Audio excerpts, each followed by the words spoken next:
پاکستان بنانے میں ہمارے سنی علماء کا کیا کردار رہا، اس بات کو ان واقعات اور روایات سے سمجھنے کی کوشش کرتے ہیں۔ اعلیٰ حضرت رحمۃ اللہ تعالی علیہ جو ہمارے سنیوں کے امام ہیں، جن کو دنیا آج اعلیٰ حضرت کے نام سے، امام احمد رضا خان کے نام سے جانتی ہے، ان کی ولادت 1856 میں ہوئی۔ پاکستان بنا 1947 میں، تو اعلیٰ حضرت پیدا ہوئے 1856 میں، اور 1857 میں پاکستان بننے کی مسلمانوں کی سب سے پہلی تحریک شروع ہوئی، جس کا نام تھا تحریک آزادی۔ یعنی مسلمان کو انگریز سے آزاد کروانا۔ آزادی غلامی ایک الگ موضوع ہے۔ 1947 سے پہلے مسلمان بر صغیر میں انگریز یہود و نصارہ کے نیچے غلام تھا، اور غلام کا پوری زندگی کا نچوڑ یہ ہے کہ غلام اپنی مرضی سے سانس بھی نہیں لے سکتا، جبکہ جو آزاد ہوتا ہے اس کی آزاد کی پوری زندگی کا نچوڑ یہ ہے کہ آزاد بندہ اپنی مرضی سے جتنی سانسیں لینا چاہے لے سکتا ہے۔ بس یہ بنیادی فرق ہے غلام اور آزاد میں۔ تو 1947 سے پہلے مسلمان بر صغیر میں غلام تھے۔ ان کی جان، ان کا مال، ان کی اولاد، ان کے بیوی بچے، ان کا خاندان، ان کا کنبہ، ان کا قبیلہ، ان کی زمینیں، ان کی جائیدادیں، ان کے مال مویشی، اس کے مالک مسلمان خود نہیں، بلکہ اس کے مالک یہود و نصارہ اور انگریز حکومت تھی۔ گویا کہ مسلمان نے اپنے آپ کو بھی گروی رکھ دیا تھا۔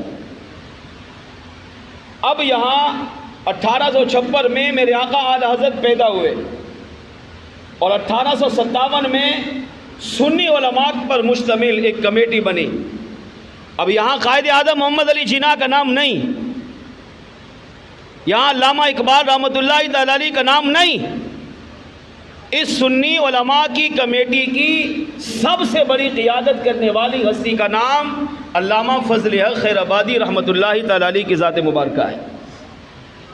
یہ وہ شخصیت ہے، یہ ہمارے ہیرو تھے، ہیرو۔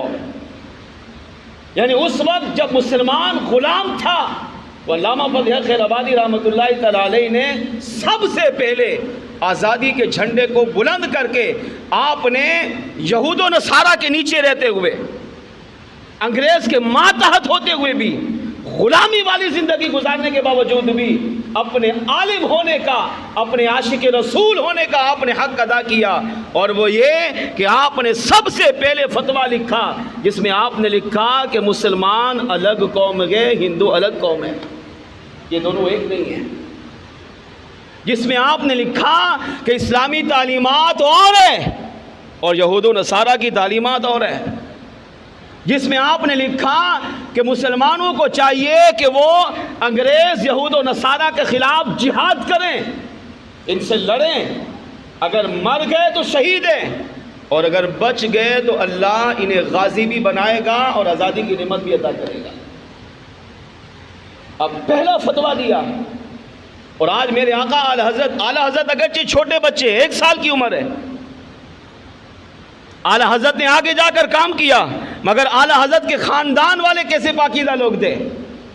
اسی تحریک آزادی میں جن میں علماء تھے،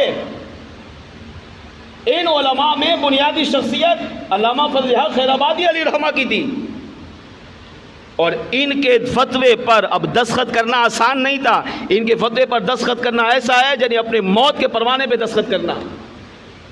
تو سب سے پہلے جس نے تصدیق کی وہ اعلیٰ حضرت رحمۃ اللہ تعالی علیہ کے والد مفتی نقی علی خان علیہ رحمہ تھے، جنہوں نے فرمایا کہ انہوں نے جو فتویٰ دیا وہ حق اور سچ دیا ہے۔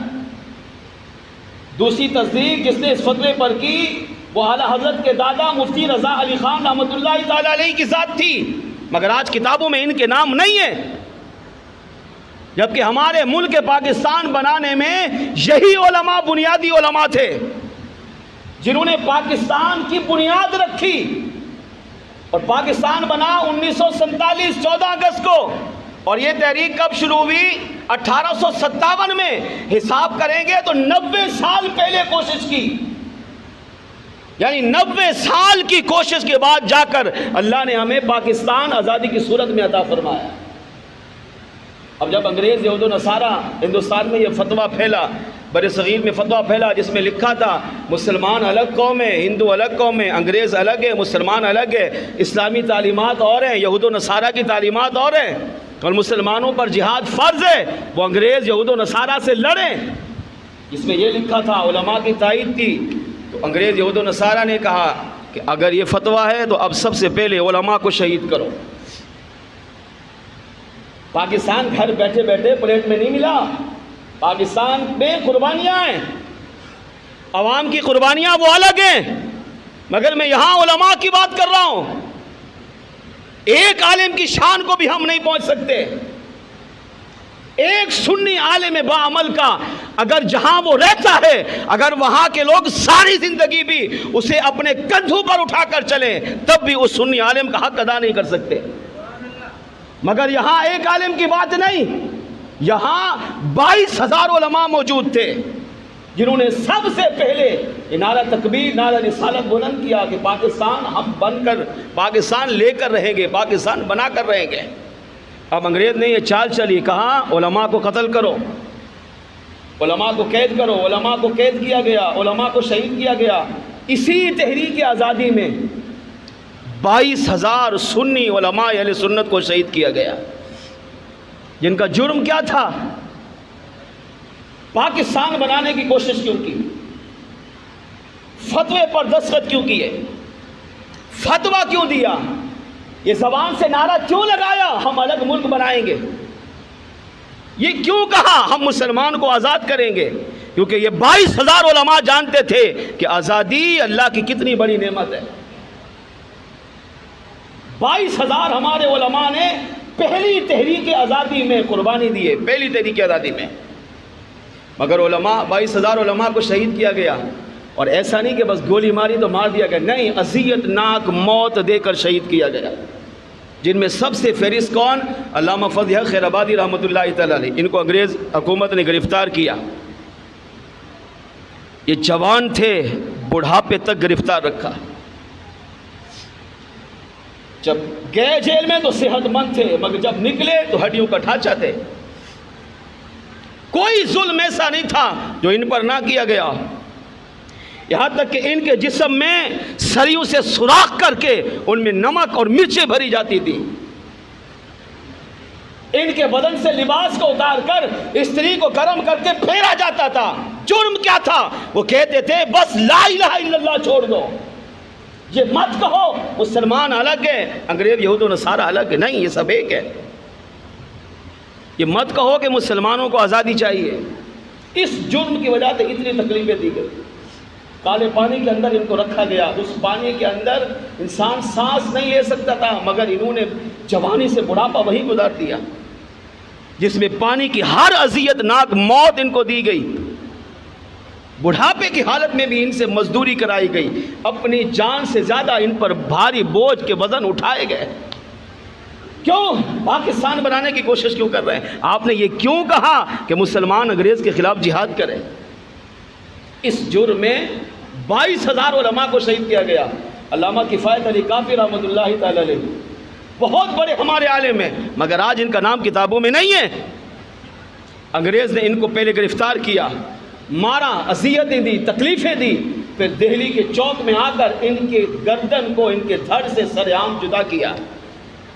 کئی دن تک ان کی لاش کو، عوام نہیں، ایک سنی عالم عاشق رسول کی بات کر رہا ہوں، کئی دن تک ان کی لاش دہلی کے چوٹ میں لٹکی رہی، اور انگریز نے باقاعدہ اعلان کیا کہ جو پاکستان کا نام لے گا یا آزادی کا نعرہ لگائے گا یا لا الہ الا اللہ محمد رسول اللہ پڑھے گا، ہم اس کا اشر یہی کریں گے جو ان کا کیا گیا ہے۔ اس طرح ان علماء کی قربانیوں سے اللہ کریم نے ہمیں 14 اگست 1947 کو پاکستان کی نعمت عطا فرمائی۔ اگر میں اور آپ غور کریں ہم کتنی قدر کر رہے ہیں۔